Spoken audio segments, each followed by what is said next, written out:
2024년 10월 4주차 보여주는 뉴스 시작합니다. 장애계 주요 뉴스입니다. 1. 보건복지부 장애인 활동 지원 서비스 우수 사례 공모전 개최. 보건복지부가 10월 16일부터 11월 8일까지 장애인 활동 지원 서비스 우수 사례 공모전을 개최해 장애인과 가족, 활동 지원사 등 누구나 참여할 수 있습니다. 수상작은 11월 말 발표되며 30명에게 상금 또는 기념 선물이 주어집니다. 2. 중증장애인 노령연금 조기 수령제도 도입 시급 5년간 가입자 1,200명 증가. 중증장애인의 국민연금 가입자가 증가하고 있지만 이들의 평균 기대 수명이 낮아 조기 노령연금 수령제도 도입이 필요하다는 지적이 제기됐습니다.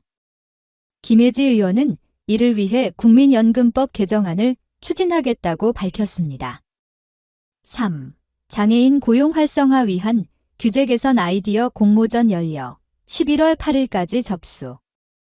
한국장애인 고용공단이 장애인 고용기업의 성장을 저해하는 불합리한 규제를 개선하기 위한 2024 KAD 기업 규제 개선 아이디어 공모전을 11월 8일까지 개최합니다.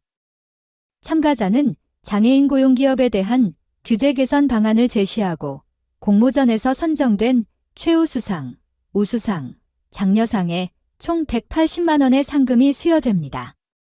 4. 최보윤 의원, 최중증 발달장애인 통합돌봄 서비스 이용 저조 문제 지적.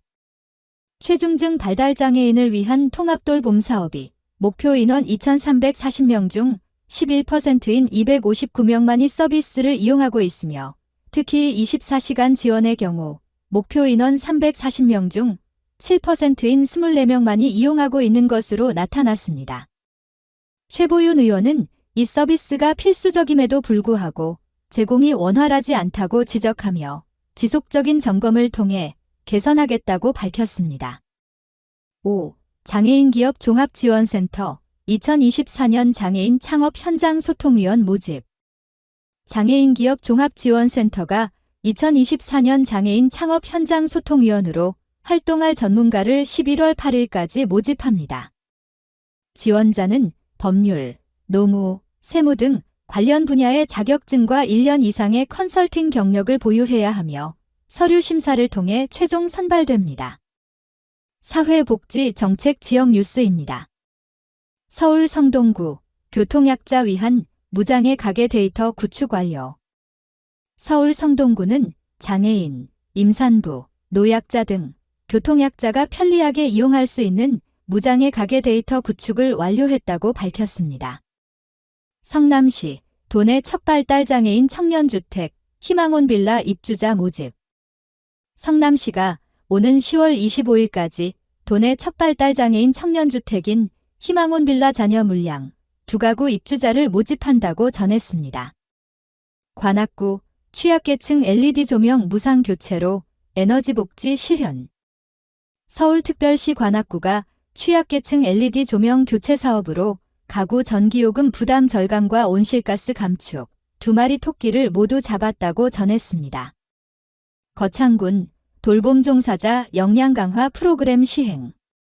경남 거창군이 지난 10일 장애인 활동 지원사 30여 명을 대상으로 돌봄 종사자 역량 강화 프로그램을 시행했다고 밝혔습니다. 태안군 관광 약자 위한 팸투어 호응.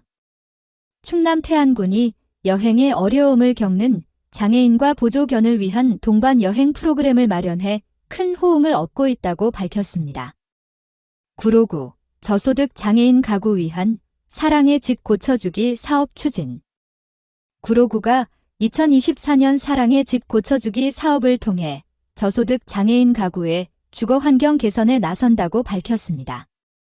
은평구 제7회 은평장애인 인권영화제 성료.